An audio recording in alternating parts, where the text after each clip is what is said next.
Good morning and welcome back, everyone, to our Tuesday morning market outlook session. My name is Tony Zhang. I'm the chief strategist here at OptionsPlay, and quite a bit has changed in the broader market since we have spoke last week.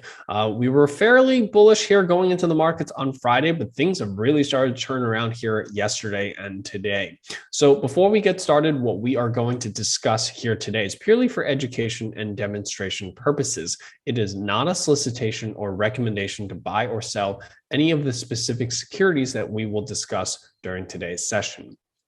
We'll start off with the major equity indices, which is where we've seen the biggest turnaround here. So we'll talk a little bit about what has changed and some of the things as to what has not changed. The fixed income markets, not a whole lot of movement there. Also from the commodity markets, not a whole lot of movement there. We have seen a fairly sizable shift in terms of momentum from the sector rotation models. But from my perspective, the biggest moves I've seen is actually from some of the subsectors. And then we'll take a look at some of the bullish movers here and the bearish movers on today's market. So when we look at the S&P 500, the broader trend is still very much intact, and we're back in an uptrend as the market broke back above that 21-day period moving average on the longer term chart. And then when we look at the S&P 500, not only have we broken back above the short-term moving averages, but we've also broken out above that resistance level that we talked about here last Friday, which was the breakout here above 444. That was what we were looking for the markets to resume their bullish trends. We got that confirmation of that on Friday. We've got a continuation of that yesterday, and it looks like pre-market here again, especially on some of the earnings we've seen this morning, has propelled or will likely propel the S&P 500 back towards those all-time highs and potentially even above those all-time highs, and really continue the bullish trend that we are currently in and have remained in the equity markets.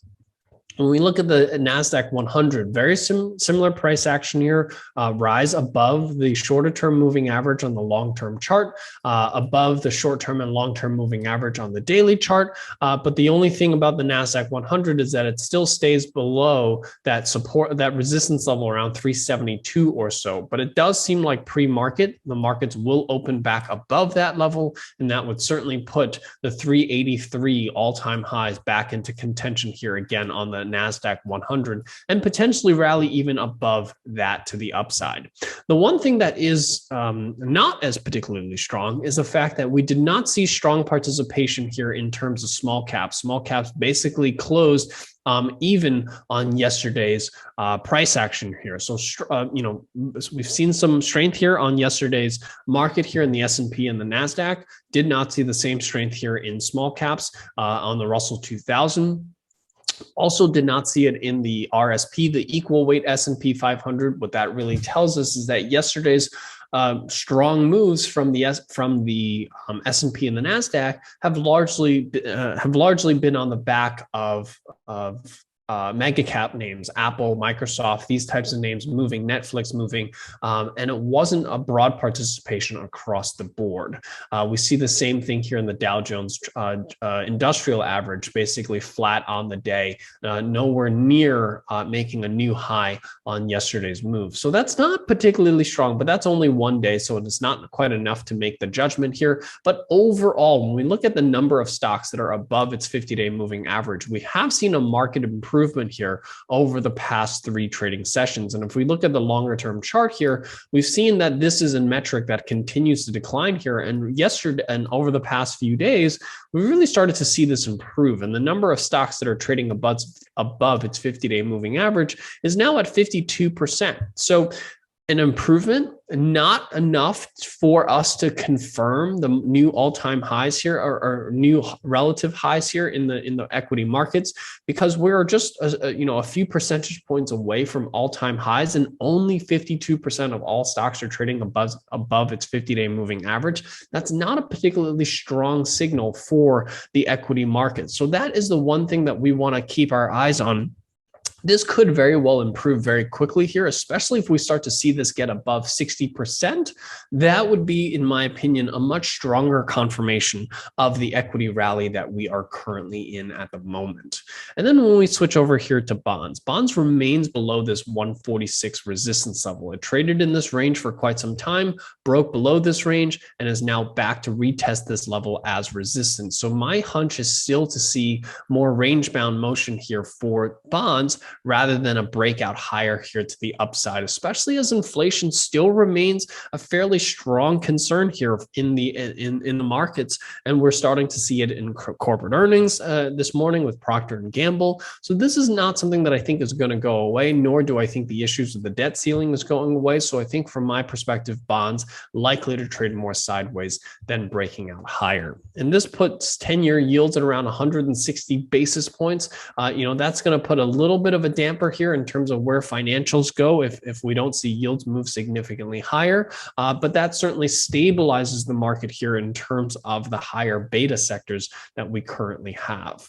When we look at commodities, gold continues its downtrend. It's been in this long-term downtrend. It remains in this downtrend. It is very choppy in terms of the price action, but yesterday's rejection here at the top end of the channel and a move to the downside leads me to believe that gold will continue to move down towards the bottom end of that channel.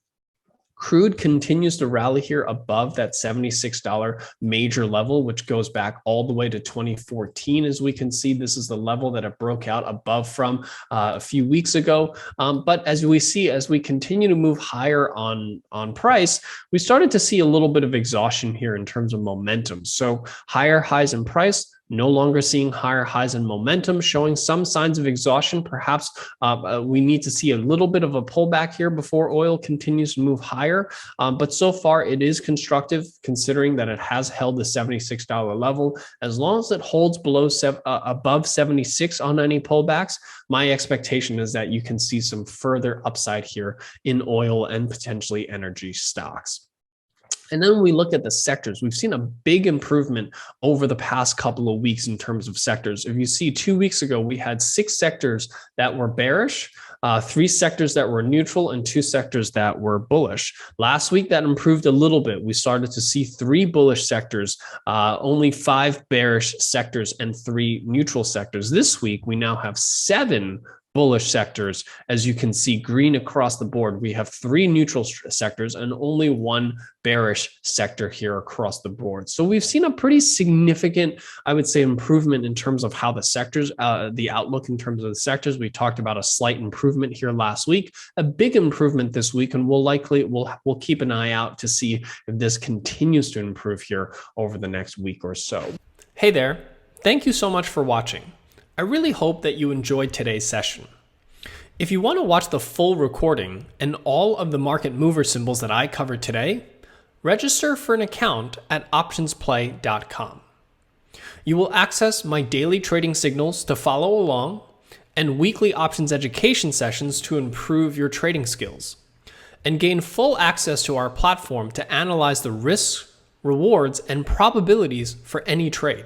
Regardless of where your ideas originated from, filter them out with OptionsPlay and start gaining confidence in your trades with our platform. And the best part is that you can start completely free with a 30-day trial.